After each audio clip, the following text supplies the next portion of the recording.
El pasado de la historia de One Piece es muy importante, pues nos da la referencia de cuándo sucedió cada cosa, y eso nos permite tener una noción de la temporalidad, que es útil a la hora de hacer teorías y en general de entender más cómo es que se acomodaron los hechos históricos y el vínculo que hay entre ellos.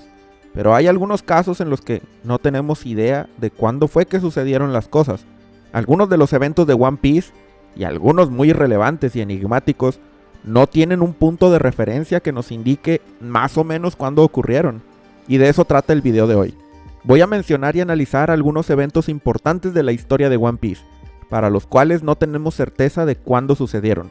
No habrá spoilers del manga, así que todos pueden ver este video sin problema. Voy a comenzar con un detalle pequeño, que es el momento en el que Fujitora perdió la vista. Él nos revela en el capítulo 799 del manga que él mismo fue quien se quitó la vista para evitar ver las cosas desagradables que vio en el pasado. Sin embargo, no sabemos qué tan en el pasado sucedió eso. ¿Fue cuando era niño o ya de adulto? ¿Existirá la posibilidad de que se quitó la vista luego de haberse unido a la marina? No tenemos ni idea.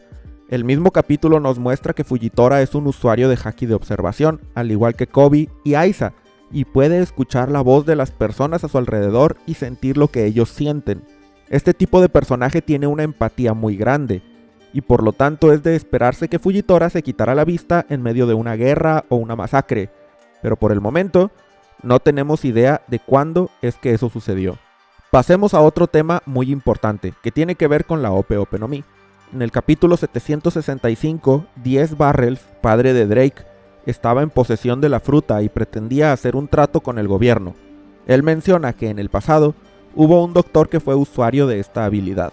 No se nos dice si esto ocurrió hace poco o en el pasado muy distante, mucho menos quién fue ese famoso doctor. Sería muy interesante porque la pregunta es, ¿habrá este usuario realizado la operación de juventud eterna en alguien?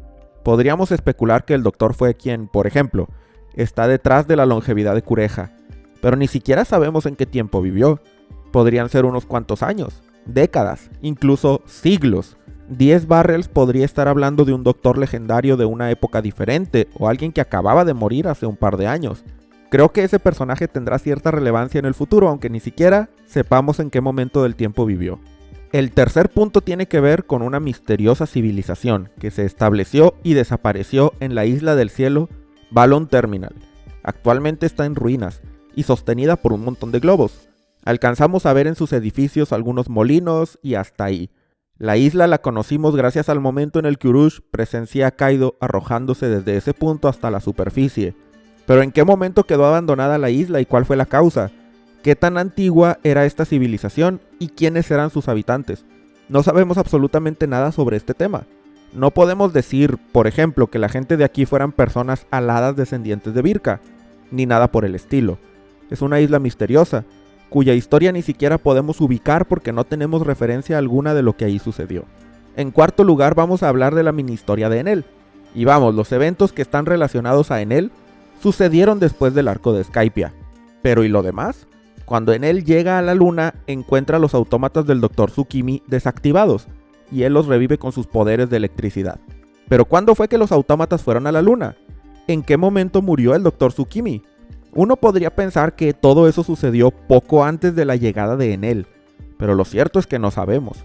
Es posible que los autómatas hayan estado ahí por años. La presencia de los piratas espaciales no es referencia, porque existe la posibilidad de que ellos estuvieran minando la luna con frecuencia en un intervalo grande de tiempo.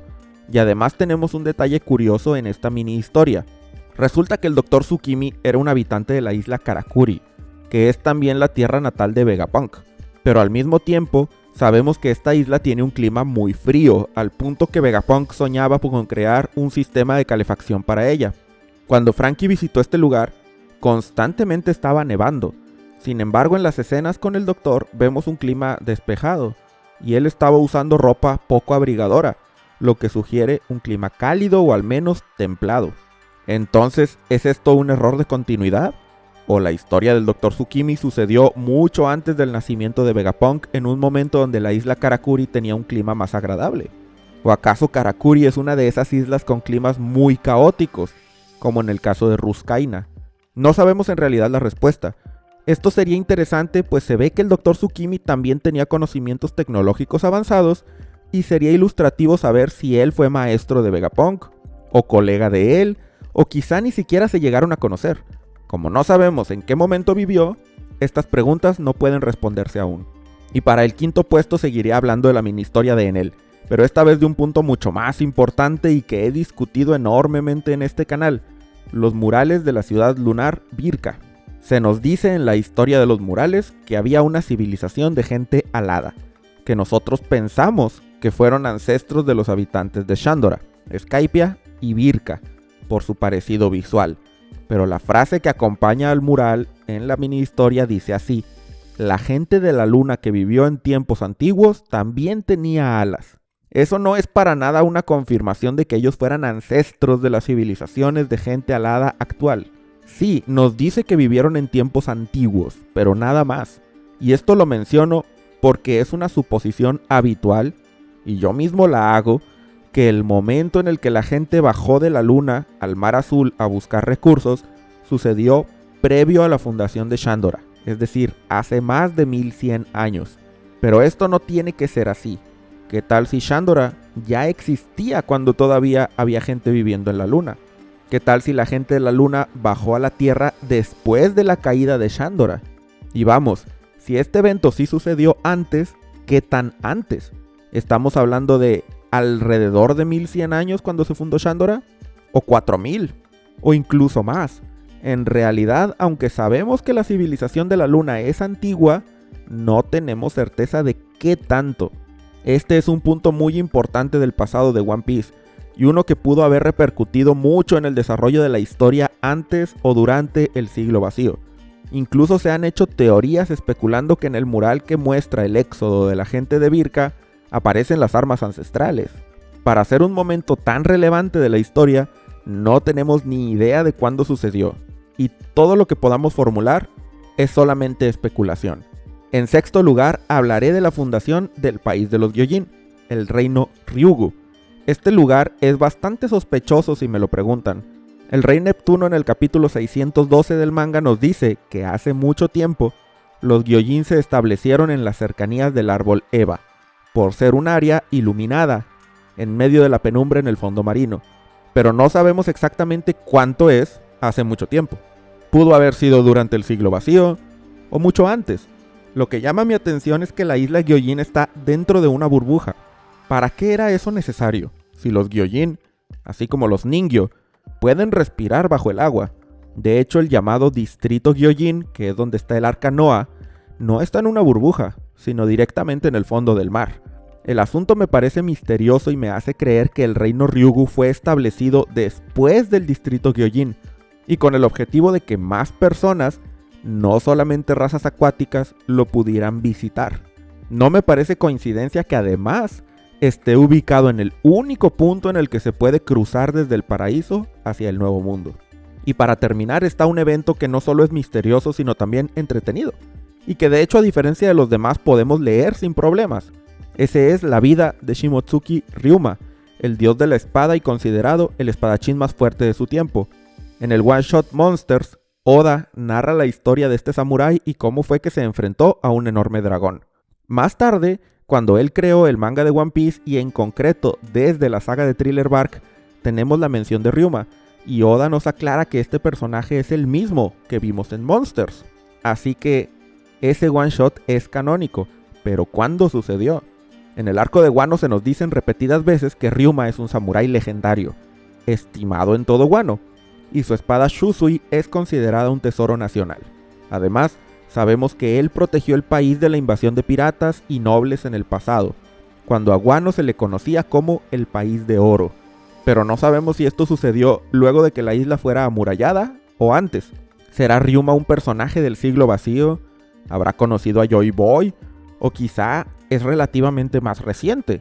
Tal vez tuvo contacto con Ors, con Noland, o con alguna otra figura importante del pasado de One Piece. Como no sabemos en qué momento vivió, y solamente conocemos sus hazañas, es imposible determinar en qué periodo de la historia de One Piece se desarrollaron sus aventuras. Espero que este video te haya gustado y si fue así agradeceré mucho tu like. ¿Conoces algunas otras partes de la historia que no sabemos cuándo sucedieron? ¿Tienes alguna teoría sobre los eventos que discutí aquí? Escríbeme en los comentarios, y si no lo has hecho, suscríbete al canal para más videos de One Piece. Agradezco enormemente a todos los miembros del canal, a López, Ramón Parra, Isaac Buzo, David Ginas, Luis Mira, Iván, Jerónimo Angiolillo, Terrasegundos, Cristian Ledesma Candás, Adrián Duarte, Alejandro González, Kaiserex, Waldo, CH3Z93, Oscor 25, Chofócrates, Jarayuco 1, Kev06, Bolat 24, Yof Kun, Andrés Miñán, Gibran Villa, David Dionisio, Roberto Sea, Mugiwara Ocelot, Soy Dani Barrios, Agustín, Brian Kirsinger, Regv2, Eduardo RS, Maineragon, Miguel Pérez, Esteban Sangroni, Lucas Núñez, Diego Ahumada, Oseb de Yolide, Gonsilp, Jack de Pájaro, Félix Al, Enrique Molina, Miguel Cuda, Cop, César Omar, Vaca Banana, Léeme la Mente, Benjamín Bustos, Fra98, Sincro GR, Fiorella Paulini, Omanuel Humano, Mr. Don Luffy de Miel, Federico Juárez, Fede González, PX Flampe, Juan Carlos, Jessica Pérez, Hanna Hananomi, Héctor, Cristian Ignacio Zúñiga, Andrés, Mosquiño, Netamita y Dago del Sol. Si quieres unirte a los miembros, aparecer en los agradecimientos al final de los videos y tener un acceso anticipado a los mismos, haz clic en el botón de unirse o en el enlace en la descripción. Muchas gracias a todos por llegar hasta este punto y nos vemos en el próximo video.